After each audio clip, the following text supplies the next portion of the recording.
ناظرین، آپ نے یہ بات تو بار بار سنی ہوگی کہ بھئی ہم لوگ اہل الحدیث ہیں، دلیل کے بغیر بات نہیں مانتے۔ ہاں، ہم پوچھ لیتے ہیں کہ اس چیز کی دلیل کہاں ہے۔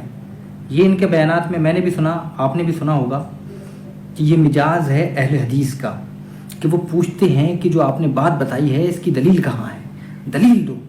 ہم بغیر دلیل کے نہیں مانیں گے۔ کیونکہ کہتے ہیں کہ بغیر دلیل کے ماننا یہ تقلید ہے، اور تقلید تو کرنا شرک ہے، اور مشرک کا ٹھکانہ جہنم ہے۔ جو مسئلہ پوچھو، سامنے والا بتائے، اس سے دلیل پوچھو، دلیل کا مطالبہ کرو۔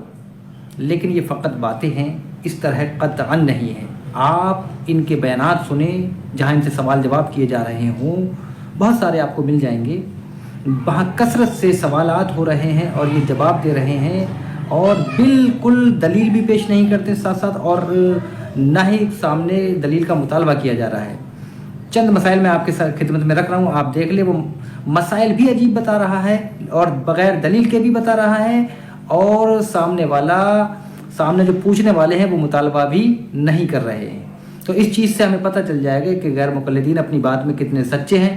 تو پہلے سن لیجئے معراج ربانی کو کہ یہ کیا مسئلہ ان سے پوچھا جا رہا ہے اور یہ کیا بیان کر رہے ہیں۔ کیا قرآن کی آیتیں اور مکہ مدینہ کی تصویریں گھروں میں لگا سکتے ہیں؟ مکہ مدینہ کی تصویروں کا جہاں تک تعلق ہے، آدمی کوئی حرج نہیں، لگا سکتا ہے۔ لیکن جہاں تک قرآن کی آیتوں کا تعلق ہے، قرآن کی آیتیں اس لیے نہیں آئی تھیں کہ انہیں تغرے بنا کر گھروں میں لٹکائے جائیں۔ یہ قرآن کی توہین ہے۔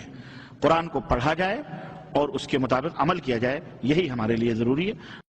تو جناب، مکہ مدینہ کی تصویریں یا قرآن پاک کی آیت کے متعلق سوال پوچھا۔ کہتے ہیں مکہ مدینہ کی تصویریں تو ٹھیک ہیں، کوئی حرج نہیں ہے، لیکن قرآن پاک کی آیات یہ درست نہیں ہے۔ اچھا، دلیل کیا ہے؟ دلیل کوئی نہیں ہے۔ تو قرآن پاک کہتے ہیں قرآن پاک کی جو آیت ہے وہ اس کے لٹکانے کے لیے آئی ہے کیا؟ تو میں ان سے پوچھتا ہوں کہ بھئی مسجد الحرام میں، کعبۃ اللہ میں، بیت اللہ پر جو آیات لکھی ہوئی ہیں، یہ مسجد نبی کے اندر جو لکھی ہوئی ہیں وہ، اور آپ کی غیر مقلدین کی مسجدوں کے اندر جو کثرت سے لکھی ہوئی ہیں وہ لٹکانے کے لیے نہیں ہے نا۔ مطلب دلیل کوئی نہیں، اور سامنے مطالبہ دلیل بھی کچھ نہیں کیا جا رہا ہے۔ چلو یہ تو ہو گئے، یہ بھی عجیب ہے نا، لیکن کوئی دلیل نہیں، بغیر دلیل کے سننے والے بھی اس کو قبول کر رہے ہیں۔ اب ایک مسئلہ اور دیکھ لیجئے، سن لیجئے معراج ربانی سے کیا پوچھا جا رہا ہے۔ گزارش خدمت ہی کی ایک صف پوری ہو چکی ہے، پھر ایک آدمی آیا اور وہ ایک آدمی آگے سے کھینچ لیا، وہ آگے کا صف ٹوٹ گیا۔ کیا ایسا کرنا بہتر ہے یا وہ اکیلا نماز پڑھے؟ ایسا کرنا حرام ہے، جائز نہیں ہے۔ ایک آدمی پہلے آیا ہے، وہ اگلی صف میں ہے، اور وہ پہلی صف کی فضیلت پا رہا ہے، اللہ کی رحمت سے مستفید ہو رہا ہے، آپ آخر میں اعلیٰ حضرت آ کر پیچھے سے اس کو گھسیٹ کر آپ اس کو رحمت سے محروم کر کے اپنی نماز درست کر رہے ہو، یہ جائز نہیں ہے۔ یہ ہمارے ہاں جو کرتے ہیں یہ غلط ہے۔ البتہ یہ ہے کہ وہ انتظار کرے کہ کوئی آدمی آئے تو اس کے ساتھ نماز پڑھے، اکیلے بھی کھڑا ہو کر نماز پڑھنا اس کے لیے جائز نہیں۔ البتہ یہ ہے کہ جب جماعت ختم ہونے والی ہو، کہ ابھی ختم ہو جائے، کوئی نہیں آیا، تب نیت باندھ کے اپنا پڑھے۔ تو بھائی معراج ربانی کہہ رہے ہیں، ان سے پوچھا گیا کہ بھائی جماعت چل رہی ہے، یعنی جماعت کے ساتھ نماز پڑھی جا رہی، پیچھے سے ایک بندہ آتا ہے، جگہ نہیں آتی ہے تو پیچھے کسی کو کھینچتے، تو کہتے ہیں نہیں، بالکل نہیں کھینچنا چاہیے، یہ حرام ہے۔ اچھا، یہ ایک آیت کو دلیل بناتے ہیں، جو احوان اور رہبان والی جو آیت پڑھ کر کہتے ہیں کہ یہ جس طرح ان کے علماء جس کو حرام کرتے ہیں یہ حرام مان لیتے ہیں، تو یہ معراج ربانی جو حرام کہا ہے یہ قرآن کی کوئی آیت سے بتایا ہے، کوئی حدیث مبارکہ سے بتایا ہے؟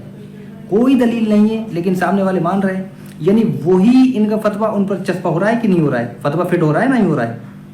کہ بغیر مطالبہ دلیل کے مان رہا ہے، یہ حرام ہے۔ وہ کہہ رہا ہے کہ کھڑا رہے ورنہ نماز کے بعد پڑھ لے، کوئی آ جائے تو مل جائے، نہیں ورنہ نماز۔ اس طرح کہاں لکھا ہوا ہے بھائی؟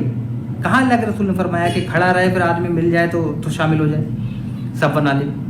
یا پھر بعد میں یہ کہاں پر لکھا ہوا ہے؟ یعنی بغیر دلیل کے فتویٰ اور سننے والوں کا کوئی مطالبہ دلیل نہیں ہے۔ چلیں، ایک اور مسئلہ پوچھا گیا، سوال پوچھا گیا، بڑا عجیب سوال ہے، آپ بھی سن لیں، میرا خیال ہے مزہ آئے گا آپ کو، تو یہی معراج ربانی سے سن لیں۔ امام بخاری رحمۃ اللہ علیہ کا نام کیا ہے؟ ان کا نام محمد ابن عبداللہ ہے۔ امام بخاری رحمۃ اللہ علیہ کا محمد ابن عبداللہ ہے۔ ناظرین، آسان بات پوچھی گئی کہ امام بخاری رحمۃ اللہ علیہ کا نام کیا ہے، اور نام آپ نے بھی سنا کہ کیا بتایا گیا؟ امام بخاری کا نام پوچھا گیا اور نام بتایا گیا، اور یہ تو کہتے ہیں کہ ہم بخاری والے ہیں، کہتے ہیں بھائی ہم بخاری سے دلائل دیتے ہیں، یہ بخاری والے ہیں، اور نام بتایا ہوگا، آپ بتا رہے ہیں، آپ نے بھی سنا ہوگا۔ اچھا، آپ کو اگر نام صحیح لگائے تو آپ کمنٹ باکس میں اپنے خیالات کا اظہار کیجئے گا کہ آیا کہ انہیں نام صحیح بتایا ہے یا غلط بتایا ہے۔ اچھا، سامنے مطالبہ دلیل بھی کچھ نہیں ہے۔ تو ناظرین، یہ جو بات کرتے ہیں یہ ہم آپ کے سامنے رکھنا چاہتے ہیں کہ تمام ان کے لوگ جو سننے والے ہیں، ان کے مقلد ہیں، فرق یہ ہے کہ ان کے اصول کے متعلق مقلد ہیں، کیونکہ دلیل کا مطالبہ بھی نہیں کر رہے ہیں اور مان رہے ہیں، یہی تو تقلید ہے۔ اور یہ سارے مقلد، فرق یہ ہے کہ ہم ماہرین دین کی تقلید کرتے ہیں اور یہ اس طرح کے نااہلوں کے جن کو امام بخاری کا نام تک نہیں آتا ہے۔ اللہ تعالیٰ ہمیں صحیح سمجھ کی توفیق عطا فرمائے۔ السلام علیکم ورحمۃ اللہ وبرکاتہ۔